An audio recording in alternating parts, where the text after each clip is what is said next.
I've met millionaires who can solve complex calculus problems but can't figure out how to save money. And I've watched PhD graduates with multiple degrees struggle to build any real wealth despite earning six figures. The disconnect was shocking. In today's video, I'm breaking down the surprising psychological traps that keep intelligent people broke. If you're smart but constantly wondering why your bank account doesn't reflect your brain power, this is the one video you need to watch right now. Have you ever spent weeks researching the perfect investment only to never actually invest? Maybe you filled spreadsheets with potential stocks, read dozens of articles on real estate markets, or watched countless YouTube videos on cryptocurrency, but still haven't put a single dollar to work? You're not alone. And here's the thing, it might actually be your intelligence working against you. I call this the analysis paralysis trap, and it's particularly dangerous for smart people. Let me explain what happens. Your brain, with all its processing power, starts consuming financial information like it's candy. You research investment strategies, compare historical returns, read expert opinions, and before you know it, you're 3 weeks deep in a research rabbit hole. The problem? All that research creates a false sense of progress while your money sits idle, earning nothing. Here's a perfect example. My friend Alex, brilliant guy with a 140 IQ and an economics degree from an Ivy League school, spent nearly 18 months researching the optimal investment strategy for his savings. He'd create complex models, backtest different approaches, and constantly refine his criteria. Meanwhile, a basic S&P 500 index fund would have returned over $200,000 on his savings during that same period. His intelligence literally cost him $200,000 in potential gains. This happens because of something psychologists call the paradox of choice. When faced with too many options, smart people often make no choice at all. Studies from Columbia University showed that consumers were 10 times more likely to make a purchase when offered 6 choices versus 24 choices. Now, apply that to investing, where you have thousands of options, and you can see the problem. What's particularly fascinating is how high-intelligence individuals tend to seek the best solution rather than a good enough solution. This perfectionism creates decision paralysis in domains like investing where perfect information simply doesn't exist. You can research forever and still face uncertainty. There's actually some shocking research backing this up.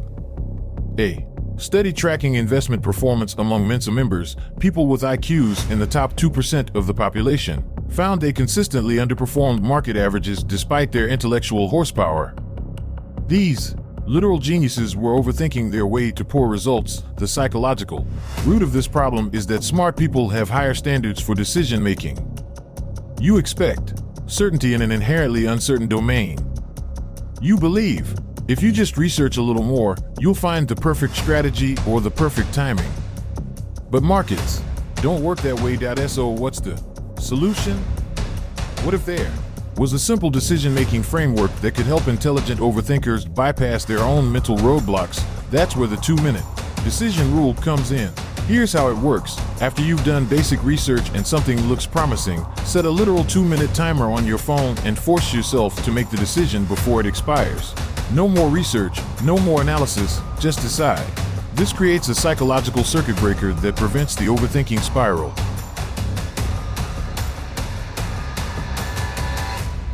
Speaking of mental roadblocks, let me introduce you to what I call the complexity addiction, a psychological trap that almost exclusively affects highly intelligent people. Have you noticed that Warren Buffett, despite having a genius-level IQ, intentionally avoids the sophisticated investment strategies that most educated professionals are drawn to? There's a fascinating reason why so many brilliant minds actually build elaborate financial systems that produce worse results than simpler approaches. You probably know someone who's created intricate spreadsheets to track every penny of their finances. They've got multiple accounts, sophisticated tax strategies, and complex investment algorithms, yet somehow they're not actually building wealth. This isn't coincidence. Smart people naturally gravitate toward complex solutions because they believe financial success should match their intellectual capabilities. Here's the irony: the most successful wealth builders in history follow surprisingly simple principles. While Warren Buffett recommends straightforward index funds that a child could understand, people with advanced degrees often blow up their portfolios with exotic derivatives and timing strategies. The evidence consistently shows that simpler approaches yield better long-term results, yet intelligent people resist this reality. I'll share a perfect example: long-term capital management. This hedge fund was literally run by Nobel Prize winners, some of the smartest financial minds on the planet. They built incredibly sophisticated mathematical models to guide their investments. Can you guess what happened? They failed spectacularly, losing billions because their complex models didn't account for how markets actually behave in the real world. This happens because intelligent people fall into what psychologists call the status signaling trap. They unconsciously choose complicated investments partly to demonstrate their cognitive abilities to themselves and others. It feels wrong to follow a simple strategy when you've spent years developing your analytical skills. There's also the expertise illusion at work. If you're brilliant in one domain like medicine, law, or engineering, you naturally overestimate your abilities in financial decision-making.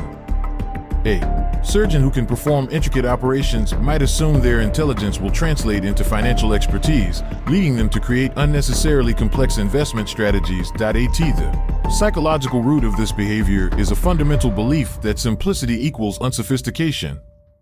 Intelligent people often equate simple with simplistic or even stupid, creating resistance to straightforward financial solutions that actually work better. So what if I told you that the most effective wealth-building system for smart people is deliberately designed to be boring and simple? What if all that brain power is better used elsewhere?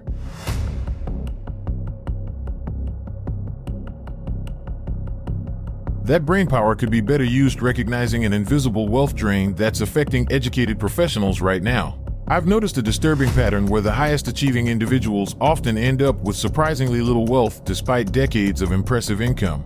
It's what I call prestige inflation, and unlike market inflation, this one is entirely self-imposed. Here's the typical path. You work hard in school, get into a great university, maybe add some advanced degrees, and finally land that prestigious job with the impressive salary. The payoff for all those years of sacrifice has arrived. But then something unexpected happens.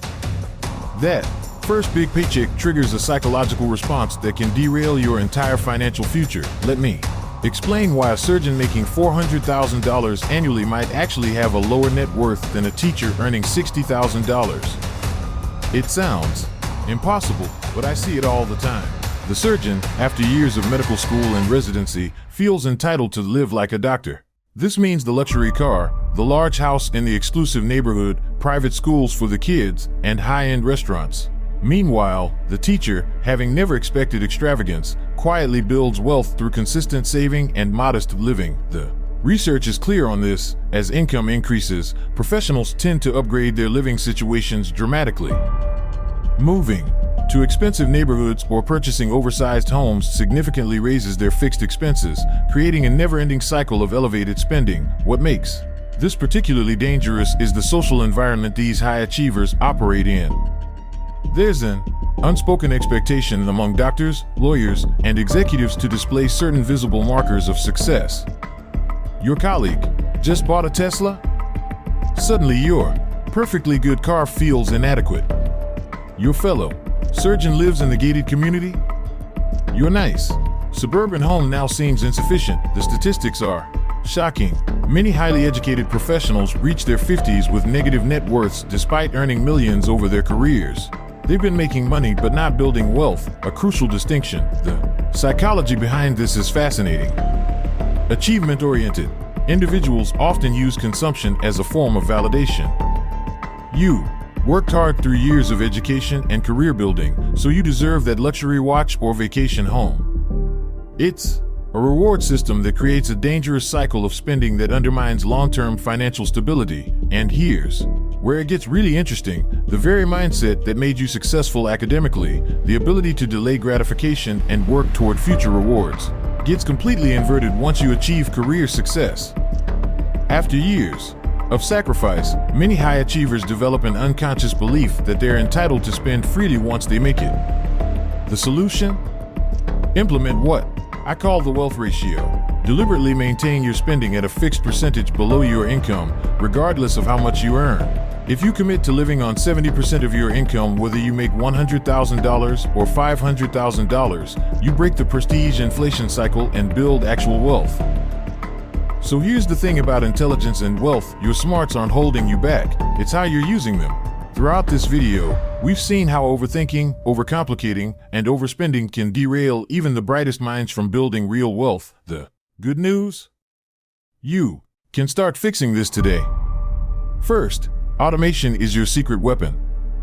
When you put your savings and investments on autopilot, research shows you're significantly more likely to reach your financial goals. It removes that emotional decision-making that trips up so many smart people. Next, implement that wealth ratio we talked about. This simple tracking system helps you spot lifestyle inflation before it destroys your wealth-building potential. By measuring the relationship between what you earn and what you spend, you create accountability that works with your analytical mind rather than against it. Your intelligence isn't a financial liability, it's your greatest asset when pointed in the right direction. So stop trying to outsmart the market with complex strategies and start outsmarting your own psychology. That's the real genius move.